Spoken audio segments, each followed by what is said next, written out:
গোটা বছরে আমি মনে হয় গুনে গেঁথে 5 থেকে 6 দিন হয়তো শাড়ি পরি, তার বেশি আমার শাড়ি পরাই হয় না। কোনো অনুষ্ঠান পারপাস যখন শাড়ি পরি, শাড়ি ধরার জন্য একজন তো অবশ্যই প্রয়োজন। এই মুহূর্তে একটা শাড়ি পরবো, তবে আমার শাড়ি ধরে দেওয়ার লোকটা বাড়িতে নেই। প্লিটসগুলোকে আমি দেখেছি এইভাবে আয়রন করে খুব সুন্দর করে এক জায়গায় করে নিয়ে মানুষ শাড়ি পরে।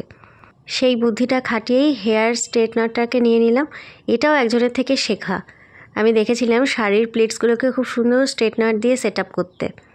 বুদ্ধিটা হট করে মাথায়ও আসলো, দেখলাম সত্যিই তো খুব সুন্দর কাজের। এই ধরনের শাড়ি একটু সেট করে না পরে বেরোলে রাস্তাঘাটে সামলানো আমার জন্য খুব বিপজ্জনক। নিজের শাড়ি একা একা সেট করার জন্য এই বুদ্ধিটা মারাত্মক উপকারী।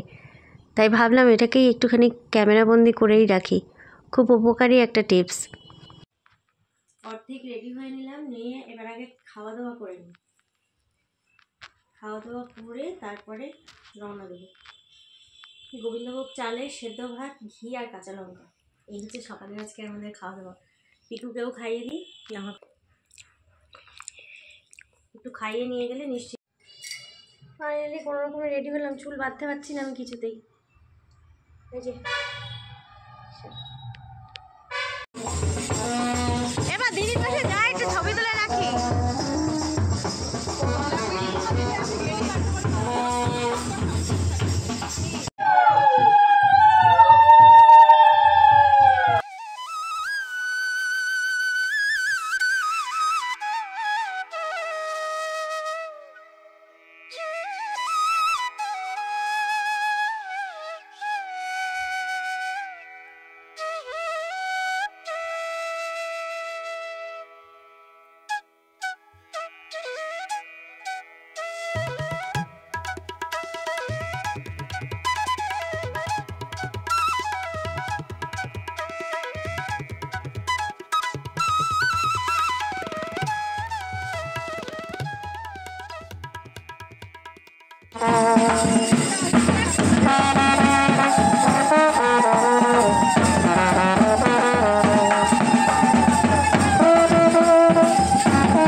আমি কোনদিন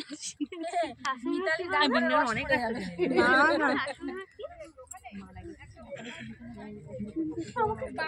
তেলার হলুদ তো ছোড়া কি তেলার হলুদ কি বলে দিয়েছি।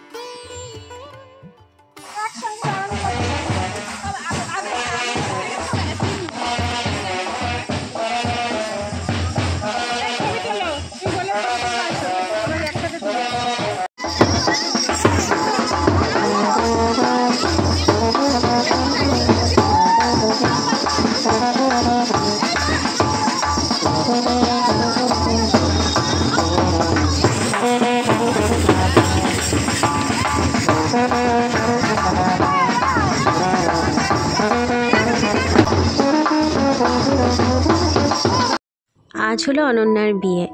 অনন্যার সম্পর্কে পিকুর আঁকার দিদিমণি। টানা 3টে বছর ওর হাত ধরে পিকুর ছবি আঁকা, আর পরপর যে কটা পুরস্কার পেয়েছিল সবই ওর গাইডেন্সে। তবে দুজনের মধ্যে দিদিমণি ছাত্রের সম্পর্ক একেবারেই না, একদমই ওরা ভাই বোনের মতন। অনন্যা পিকুর কাছে একদম বন্ধুর মতন ছিল। কত যে গল্প ওরা করতো। পিকু দিদির বিয়েতে কোন বেলা কোন পোশাক পরবে সেটাও ওর দিদির সঙ্গে ওর আলোচনা করা হয়ে গেছিল। সেই অনুযায়ী আজকে পরে এসেছিল হলুদ পাঞ্জাবিটা।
বেশিরভাগ রিচুয়ালস আমরা দেখে এখন খাওয়া দাওয়া করতে এসেছিলাম লজে।